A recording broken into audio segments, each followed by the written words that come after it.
Hi friends, welcome back to KNR tutorial. ఈ వీడియోలో ఈరోజు వివిధ న్యూస్ పేపర్స్లో వచ్చినటువంటి current affairs and educational updates చూద్దాం. ఎవ్రీడే మనం ఒకే వీడియోలో కరెంట్ అఫైర్స్ మరియు ఎడ్యుకేషనల్ అప్డేట్స్ డిస్కస్ చేసుకోవడం జరుగుతుంది. ఈ వీడియోని స్కిప్ చేయకుండా లాస్ట్ వరకు చూడండి. ఈ వీడియోలో చాలా ఇంపార్టెంట్ అప్డేట్స్ ఉన్నాయి. ఎవరైనా ఈ ఛానల్ ఫస్ట్ టైం విజిట్ చేస్తున్నట్లయితే ఛానల్ సబ్స్క్రైబ్ చేసుకొని వీడియోని లైక్ చేయండి మరియు పక్కనే ఉన్న బెల్ ఐకాన్ క్లిక్ చేయండి. మీకు డైలీ అప్డేట్స్ అనేవి చాలా క్విక్గా అందుతాయి. Everyday 5 to 6 news paper study చేసి ఈ అప్డేట్స్ని ఇవ్వడం జరుగుతుంది. మీ నుంచి స్ట్రాంగ్ సపోర్ట్ అనేది ఉండాలి. ఈ సపోర్ట్ ఉంటేనే కేఎన్ఆర్ ట్యూటోరియల్ నుంచి మరిన్ని వీడియోస్ అనేవి మనం తీసుకురావడం జరుగుతుంది. ఇంకొక విషయం, డిస్క్రిప్షన్లో టెలిగ్రామ్ మరియు వాట్సాప్కి సంబంధించినటువంటి గ్రూప్స్ లింక్స్ ఇవ్వడం జరుగుతుంది. ఎవరైనా అందులో జాయిన్ అవ్వాలనుకుంటే జాయిన్ అవ్వండి. అక్కడ కూడా డైలీ ఎడ్యుకేషన్ మరియు జాబ్ అప్డేట్స్ అనేవి ఇవ్వడం జరుగుతుంది. ఈరోజు ఈ వీడియోలో వివిధ న్యూస్ పేపర్లో వచ్చినటువంటి విద్య మరియు కరెంట్ అఫైర్స్ సంబంధించినటువంటి అంశాలు చూద్దాం. ఆరోగ్య శాఖలో మరో నోటిఫికేషన్, 607 అసిస్టెంట్ ప్రొఫెసర్ల నియామకాలకు ఆరోగ్య శాఖలో మరో నోటిఫికేషన్ విడుదలైంది. రాష్ట్ర వ్యాప్తంగా ఉన్న ప్రధాన యూనివర్సిటీలలో మొత్తం 607 అసిస్టెంట్ ప్రొఫెసర్ ఉద్యోగాల భర్తీకి గ్రీన్ సిగ్నల్ వచ్చింది. ఈ మేరకు శనివారం medical and health services recruitment board notification విడుదల చేసింది. దీంతో ఉస్మానియా, శాతవాహన, కాకతీయ, పాలమూరు యూనివర్సిటీల్లో అసిస్టెంట్ ప్రొఫెసర్ల నియామకాల ప్రక్రియ ప్రారంభం కానుంది. ఆసక్తి గల అభ్యర్థుల నుంచి MHSRB telangaana.gov.in ద్వారా ఆన్లైన్ దరఖాస్తులను జూలై 10 నుంచి స్వీకరించబోతున్నామని బోర్డు ప్రకటించింది. అప్లికేషన్ లాస్ట్ డేట్ జూలై 17 వరకు సాయంత్రం 5 గంటల వరకు ఉంటుందని పేర్కొంది. నెక్స్ట్, కాంగ్రెస్ పై నిరుద్యోగుల కన్నెర. తెలంగాణ భవన్కు పెద్ద ఎత్తున కదిలి వచ్చిన నిరుద్యోగ యువత. మాజీ మంత్రి హరీష్ కు గోడు. ఏటా 2 లక్షల జాబులు ఇస్తామని నమ్మించి రేవంత్ రెడ్డి సర్కారు నంటేట ముంచిందని ఆవేదన. వెంటనే నోటిఫికేషన్లు విడుదల చేయాలని నిరుద్యోగుల డిమాండ్. 4న చలో సెక్రటరియట్ కు సంపూర్ణ మద్దతు ప్రకటించిన బీఆర్ఎస్. అధికారంలోకి రాగానే జాబ్ క్యాలెండర్ ను విడుదల చేస్తామని, ఏటా 2 లక్షల ఉద్యోగాలు ఇస్తామని, యూత్ డిక్లరేషన్ అమలు చేస్తామని హామీలు ఇచ్చి రేవంత్ సర్కార్ తమను నిండా ముంచిందని నిరుద్యోగులు కన్నెర చేశారు. గోడు ఎల్లబుచ్చుకునేందుకు జనతా గ్యారేజ్ తెలంగాణ భవన్ కు శనివారం దండులా కదిలి వచ్చారు. నిరుద్యోగ జేఏసీ చైర్మన్ మోతీలాల్ నాయక్ ఆధ్వర్యంలో బీఆర్ఎస్వి రాష్ట్ర అధ్యక్షుడు గెల్లు శ్రీనివాస్ నేతృత్వంలో పెద్ద సంఖ్యలో విద్యార్థులు, నిరుద్యోగులు తెలంగాణ భవన్ కు వచ్చి మాజీ మంత్రి హరీష్ రావు, ప్రజా సంఘాల నాయకులతో భేటీ అయ్యారు. ఏడాదిన్నరగా జరుగుతున్న అన్యాయాన్ని తోదాహరణంగా వివరించారు. ఉద్యోగాలు అడిగిన తమపై ప్రభుత్వం అక్రమ కేసులు బనాయిస్తుందని వాపోయారు. నోటిఫికేషన్ ఇవ్వాలని వినియోగిస్తే పార్టీ నాయకులతో దాడులు చేస్తుందని, ఇచ్చిన హామీలను అమలు చేయాలని అడిగిన పాపానికి పెయిడ్ ఆర్టిస్టులుగా చిత్రీకరిస్తుందని ఆవేదన వ్యక్తం చేశారు. మెగా డిఎస్సి అని చెప్పి దగా చేశారని, ఇంజనీరింగ్ పోస్టుల భర్తీ ముచ్చటే లేదని, గ్రూప్ 1, గ్రూప్ 2, గ్రూప్ 3 ఉద్యోగాలు ఊసే లేదని, విలేజీ పంచాయతీ ఆఫీసర్ల పోస్టుల భర్తీ మాట నీటి మూటే అయిందని మండిపడ్డారు. నెక్స్ట్, నిరుద్యోగుల కోసం నిలదీస్తాం, హామీలు నెరవేర్చేదాకా సర్కారును వదలం. 4న చలో సెక్రటరియట్ కు సంపూర్ణ మద్దతు. సోనియా, రాహుల్, ప్రియాంక అందరూ తెలంగాణ నిరుద్యోగులను మోసం చేసిండ్రు. యూత్ డిక్లరేషన్ లో ఒక్కటి అమలు కాలేదు. 60,000 ఉద్యోగాల శ్వేతపత్రం ఇవ్వాలి. నిరుద్యోగులు, విద్యార్థులతో భేటీ తర్వాత మీడియాతో హరీష్ రావు. నిరుద్యోగులతో కలిసి హలో నిరుద్యోగి చలో సెక్రటరియట్ పోస్టర్ ఆవిష్కరణ. విద్యార్థులు, నిరుద్యోగ అభ్యర్థులకు బీఆర్ఎస్ పూర్తి అండగా ఉంటుందని హరీష్ రావు భరోసా ఇచ్చారు. యువతకు కాంగ్రెస్ ఇచ్చిన హామీలు అమలయ్యే వరకు ప్రజాక్షేత్రంలో అసెంబ్లీలో రేవంత్ సర్కార్ నిలదీస్తూనే ఉంటామని హెచ్చరించారు. జూలై 4న నిరుద్యోగులు నిర్వహించే చలో సెక్రటేరియట్ కార్యక్రమానికి సంపూర్ణ మద్దతు ప్రకటిస్తున్నట్టు చెప్పారు. ఏడాదికి 2 లక్షల ఉద్యోగాలు ఇస్తామని నిరుద్యోగులను నమ్మించి అధికారంలోకి వచ్చిన కాంగ్రెస్ సర్కారును అడుగడుగును నిలదీయాలని పిలుపునిచ్చారు. ఉస్మానియా యూనివర్సిటీ, అశోక్ నగర్ వివిధ జిల్లాల నుంచి శనివారం తెలంగాణ భవన్కు వచ్చినటువంటి నిరుద్యోగ యువతతో హరీష్ రావు ముందుగా సమావేశమయ్యారు. అధికారంలోకి వచ్చేందుకు తమను వాడుకున్న కాంగ్రెస్ పార్టీ అగ్రనేతలు, రాష్ట్ర నేతలు ఇప్పుడు పట్టించుకోవడం లేదని వాపోయారు. ప్రభుత్వ తీరును నిరసిస్తూ జూలై 4న నిర్వహించే అలో నిరుద్యోగి చలో సెక్రటేరియట్ కార్యక్రమానికి మద్దతు పలకాలని విజ్ఞప్తి చేశారు. వారి సమస్యలు విన్న అనంతరం హరీష్ రావు మీడియాతో మాట్లాడారు. విద్యార్థులు, నిరుద్యోగులకు బీఆర్ఎస్ మద్దతుగా ఉంటుందని భరోసా ఇచ్చారు. జాబ్ క్యాలెండర్ జాడేది. మేము అధికారంలోకి రాగానే తొలి ఏడాదిలోనే 2 లక్షల ఉద్యోగాలు భర్తీ చేస్తాం. యూపీఎస్సీ తరహాలో జాబ్ క్యాలెండర్ ప్రకటిస్తాం. తొలి అసెంబ్లీ సమావేశంలో దానికి చట్టబద్ధత కల్పిస్తామని అసెంబ్లీ ఎన్నికల ముందు నిరుద్యోగులకు కాంగ్రెస్ హామీ ఇచ్చింది. నిరుద్యోగులను నమ్మించేందుకు ఏకంగా మేనిఫెస్టోలో డమ్మీ జాబ్ క్యాలెండర్ ను పొందుపరిచింది. కానీ కాంగ్రెస్ అధికారంలోకి వచ్చి ఏడాదిన్నర దాటినా జాబ్ క్యాలెండర్ జాడలేదు. వాగ్దానాలు నీటిపై రాతలుగా మారితే ప్రభుత్వాలను నమ్మేది ఎట్లా అని అర్థశాస్త్ర ఆచార్యులు కార్తీక్ మురళీధరన్ ఓ ఇంటర్వ్యూలో చెప్పారు. ఆయన చెప్పినట్టే కాంగ్రెస్ ఇచ్చిన హామీలు నీటిపై రాతలయ్యాయి. కుటుంబాలకు దూరంగా ఉంటూ రాత్రి పగలు తేడా లేకుండా గ్రంథాలయాల్లో పుస్తకాలతో కుస్తీ పడుతున్న నిరుద్యోగుల గోస కాంగ్రెస్ సర్కార్కు పట్టడం లేదు. కాంగ్రెస్ పై ఆశలు పెట్టుకుని ఓట్లు వేసిన యువత నేడు తీవ్ర మనోవేదనకు గురవుతున్నారు. ఇత్తేసి పొత్తుకూడు అన్నట్టుగా వ్యవహరిస్తున్న కాంగ్రెస్ ప్రభుత్వ తీరుపై నిరుద్యోగులు ఆగ్రహం వ్యక్తం చేస్తున్నారు. గత బీఆర్ఎస్ ప్రభుత్వం నోటిఫికేషన్ ఇచ్చి భర్తీ చేసిన ఉద్యోగాలకు నియామక పత్రాలు ఇస్తూ క్రెడిట్ కోసం పాకులాడటం కాంగ్రెస్ కే చెల్లింది. బీఆర్ఎస్ ఇచ్చిన నోటిఫికేషన్లకు 6,000 పోస్టులు కలిపి మొత్తం 60,000 ఉద్యోగాలు తామే భర్తీ చేశామని గొప్పలకు పోవడం విడ్డూరం. ఎస్సీ వర్గీకరణ సాకుతో ఇన్నాళ్ళు ఉద్యోగాల నోటిఫికేషన్లకు సర్కార్ బ్రేకులు వేసింది. ఎస్సీ వర్గీకరణను అమలు చేస్తున్నట్టు ఇటీవల రాష్ట్ర సర్కార్ ప్రకటించింది. ఈ నేపథ్యంలో ఇక ఉద్యోగాల భర్తీ ప్రక్రియ మొదలవుతుందని నిరుద్యోగులు ఆశలు పెట్టుకున్నారు. కానీ వారి ఆశలపై సర్కార్ నీళ్లు చెల్లడంతో నిరుద్యోగులు ఆందోళన బాట పట్టాల్సి వచ్చింది. దీంతో పాటు మనకి న్యూస్ పేపర్ లో వచ్చినటువంటి ఉద్యోగ నోటిఫికేషన్ సంబంధించినటువంటి వివరాలు చూస్తే యూపీఎస్సీ నుంచి మనకి ఒక నోటిఫికేషన్ చూడొచ్చు. కేంద్రంలోని వివిధ శాఖల్లో ఖాళీగా ఉన్న కింది పోస్టుల భర్తీకి యూపీఎస్సీ ప్రకటన విడుదల చేసింది. మొత్తం 233 ఖాళీలను భర్తీ చేసినట్టు తెలిపింది.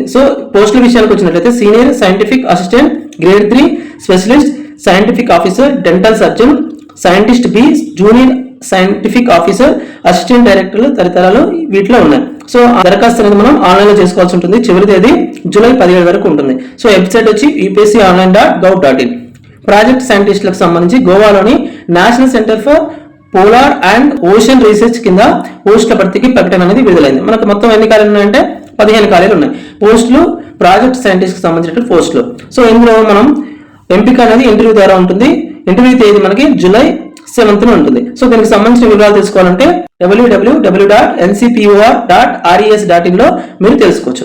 నెక్స్ట్ ఈఎస్ఐసిలో 11 పోస్టుల ఖాళీ. న్యూఢిల్లీలోని ఎంప్లాయీస్ స్టేట్ ఇన్సూరెన్స్ కార్పొరేషన్ లో కింది పోస్టుల భర్తీకి ప్రకటన విడుదలైంది.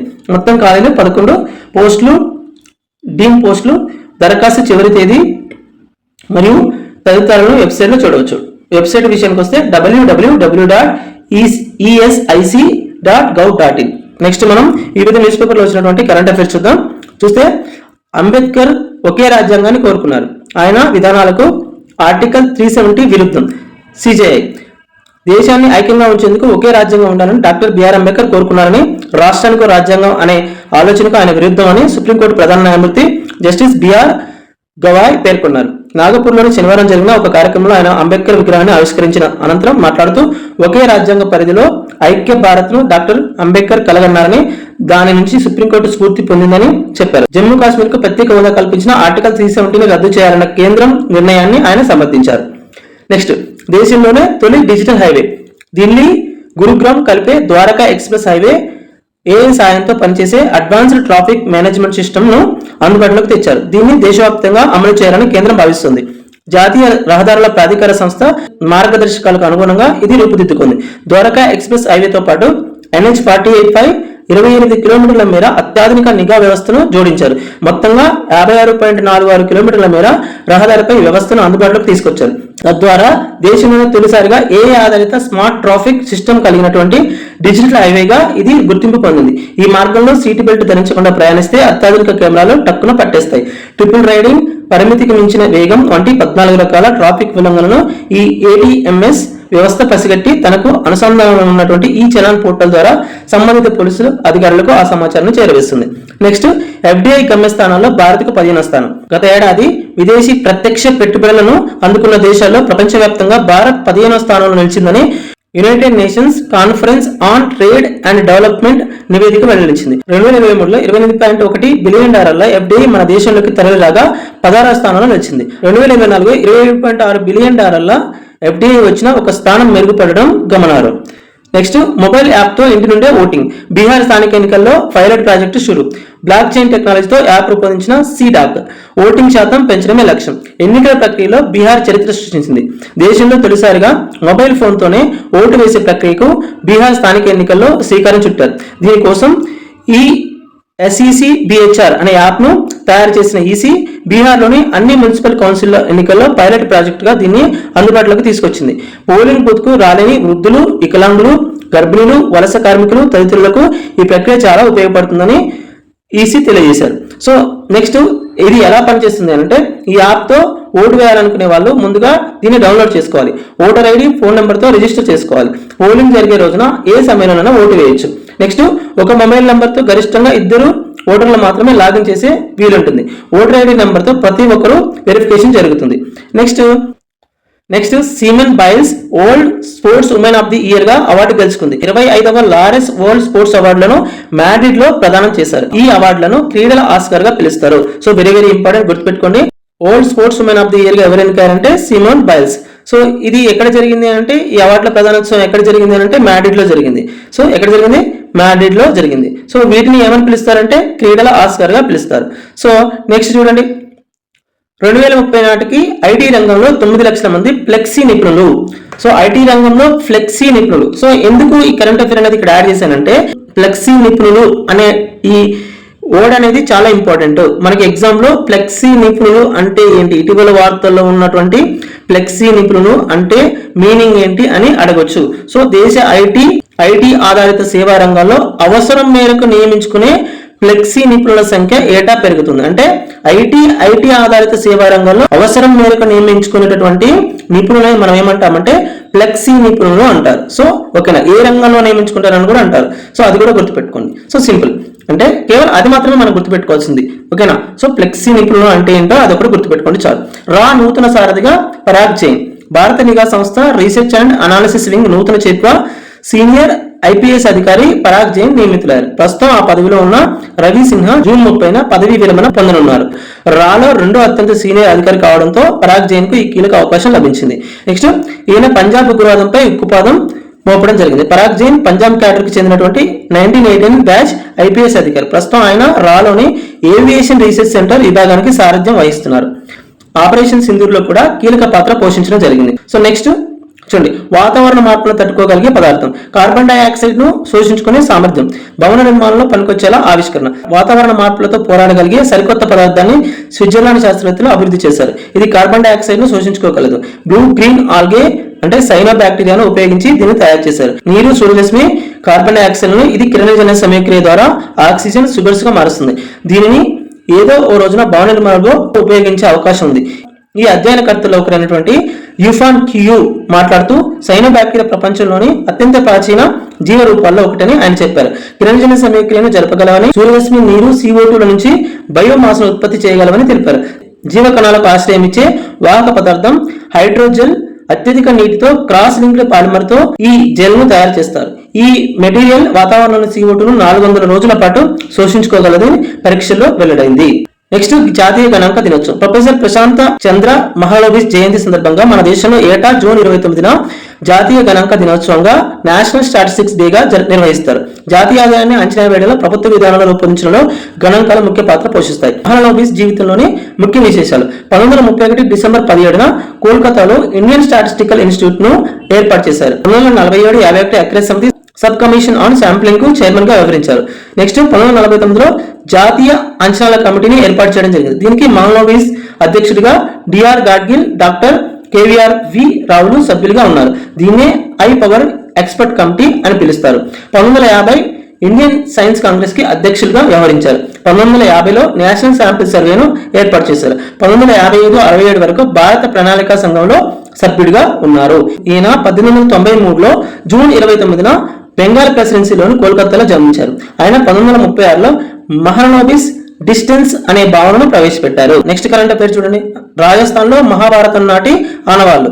రాజస్థాన్ లో భారత ప్రవాస శాఖ జరిపినటువంటి త్రవ్వకాల్లో 4500 ఏళ్ల నాటి నాగరికతకు సంబంధించిన చారిత్రక ఆధారాలు బయటపడ్డాయి. దిగ్ జిల్లాలోని బహజ్ గ్రామంలో జరిగిన త్రవ్వకాల్లో మహాభారతం, మౌర్య శుంగ రాజ్యాల కాలాల నాటివిగా చెప్తున్న మానవ అస్థి పంజరాలు, విగ్రహాలు, సామాగ్రి, లోహ ఆయుధాలు లభ్యమయ్యాయి. సో ఇది ఈ రోజు వరకు ఉన్నటువంటి విద్య మరియు కరెంట్ అఫైర్స్ కు సంబంధించినటువంటి అంశాలు. ఎవరైనా ఇప్పటివరకు ఈ ఛానల్ సబ్స్క్రైబ్ చేసుకున్నట్లయితే ఛానల్ సబ్స్క్రైబ్ చేసుకొని వీడియో లైక్ చేయండి. Thank you.